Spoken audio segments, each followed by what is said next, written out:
Good morning from the second age of reason.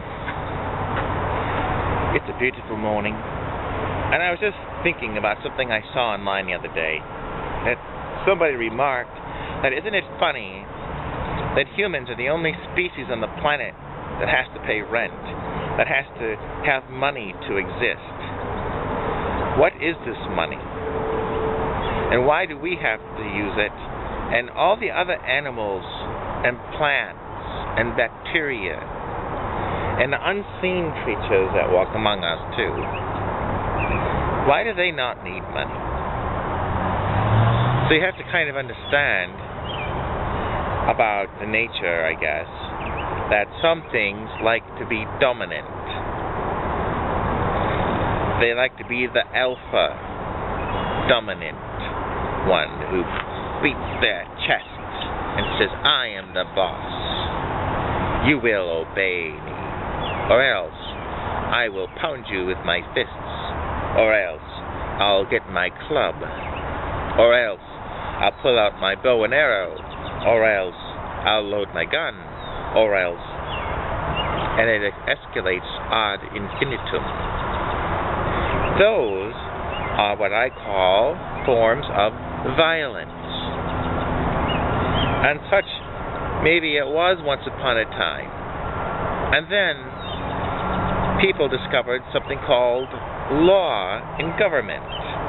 Law in government is still violence, but it's crystallized. It's going from being this vaporous, smelly thing to, what do they call that?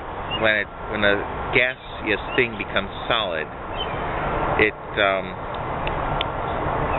solidified. And so, once it's solidified and codified, they then make up a whole system. They make police, they make armies, they make rituals, they make jails, they make all that stuff. Codified violence. But it gets to be a lot, because usually those centers of violence, your government, there's not enough people in it to do the whole thing.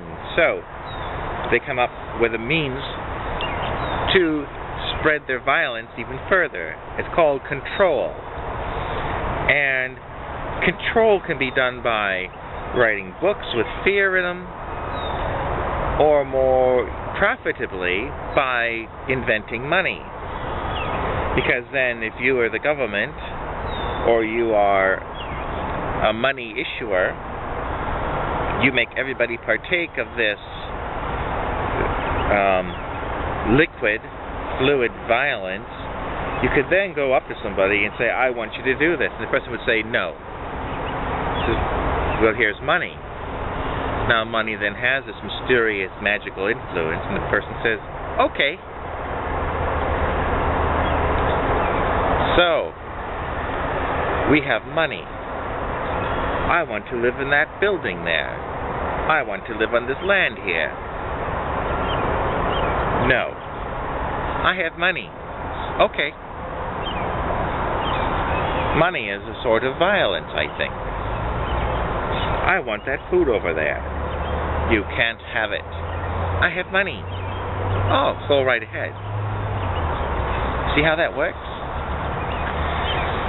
So then, you want to look at who creates the money and who controls the money, because then you've discovered the control mechanism for the centers of violence.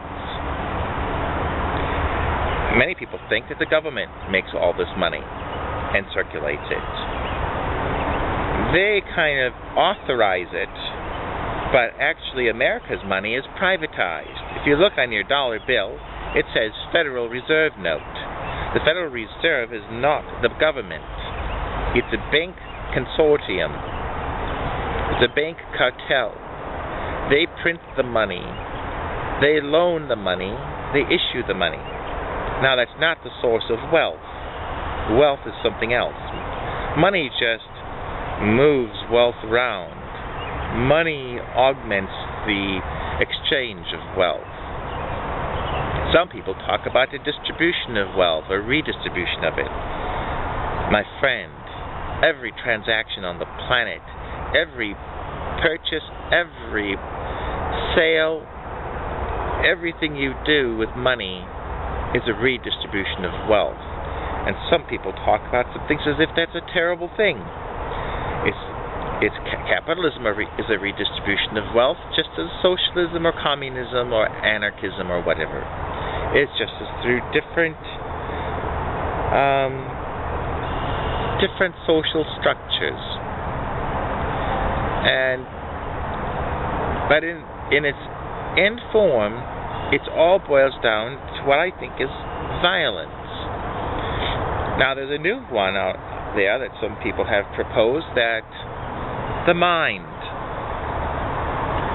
is the next source of power. So knowledge, once you know stuff and you have ability, that's as good as money. Actually, that is the source of wealth. Your labor. If something goes from here to there, it creates a debt. How is the debt paid for? It's paid for with labor. What does labor do? Labor generates wealth because you're doing something for somebody, you're making something for somebody, you're changing something's form from raw to finished, from raw to cooked. That's your labor, and people exchange money for it. So it doesn't matter how much money you print, as long as there's labor and goods and services that cover it at an agreed upon exchange rate. The gold and silver behind it, those are just commodities as any other thing that you see. But I thought I would give you this little bit of enlightenment so that you would know what mess humanity is in, because we've invented this form of violence known as money. And all the other animals, I hear them out there singing, and they're happy. And they don't have money. They don't have to pay rent. They just live their lives. I wonder if there's any lessons that they are teaching us, and are we listening? Until we speak again, be seeing you.